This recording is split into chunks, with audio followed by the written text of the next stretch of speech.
Pemirsa, aplikasi melakukan pertemuan virtual atau video conference saat ini banyak digunakan untuk tetap berkomunikasi selama masa work from home.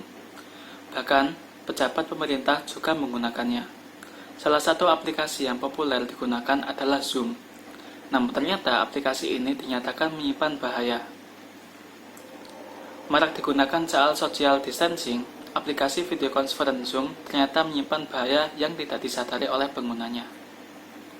Sejumlah bahaya yang mengancam pengguna Zoom adalah kurangnya fitur keamanan aplikasi, sehingga pihak lain atau peretas bisa mengintip isi pembicaraan yang sedang dilakukan oleh pengguna aplikasi Zoom.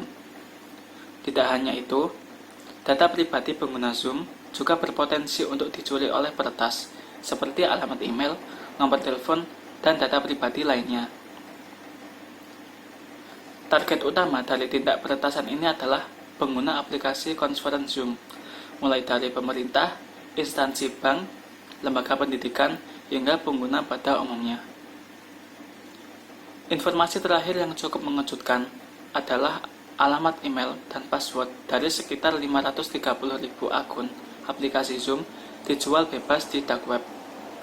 Diduga hal ini dilatar belakangi oleh pihak tidak bertanggung jawab untuk memperoleh keuntungan dari mengakses akun layanan lainnya, seperti Amazon, Netflix, dan Facebook melalui akun aplikasi Zoom.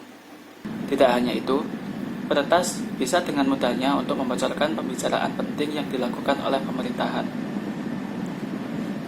Aktivitas yang dilakukan oleh sekelompok peretas tersebut antara lain, yang pertama yaitu Authorized Access, 2. Skimming, dan ketiga Megachart Attack.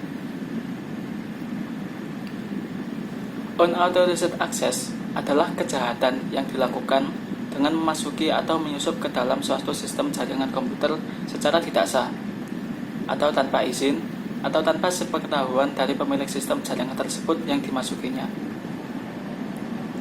Kemudian skimming. Skimming sendiri adalah tindakan pencurian informasi kartu kredit atau debit dengan cara menyalin informasi yang terdapat pada strip magnetik atau kartu secara ilegal. Kemudian Megachart Attack. Megachart Attack adalah istilah umum yang diberikan kepada berbagai kelompok kejahatan dunia maya yang berspekulasi dalam implantasi skimmer atau kartu kredit online secara diam-diam pada situs web e-commerce yang dikompromikan dengan maksud untuk mencuri detail kartu pembayaran pelanggan mereka. Hukuman yang menjerat pelaku cybercrime, terutama skimming. Jerat pidana bagi pelaku skimming di antaranya telah diatur dalam pasal 30 UU ITE. Ketentuan tersebut melarang pelaku yang pertama, setiap orang dengan sengaja dan tanpa hak atau melawan hukum mengakses komputer dan atau sistem elektronik milik orang lain dengan cara apapun. Yang kedua, setiap orang dengan sengaja dan tanpa hak atau melawan hukum mengakses komputer dan atau sistem elektronik dengan cara apapun dengan tujuan untuk memperoleh informasi elektronik dan atau dokumen elektronik. Yang ketiga, setiap orang dengan sengaja dan tanpa hak atau melawan hukum mengakses komputer dan atau sistem elektronik dengan cara apapun dengan melanggar, menerobos, melampaui, atau menjebol sistem pengamanan. Sanksi atas pelanggaran pasal 30 UU ITE tercantum dalam pasal 46 UU ITE yang berbunyi, setiap orang yang memenuhi unsur sebagaimana yang dimaksud dalam pasal 30 ayat 1 dipidana dengan pidana penjara paling lama selama 6 tahun dan atau denda paling banyak selama 600 juta rupiah.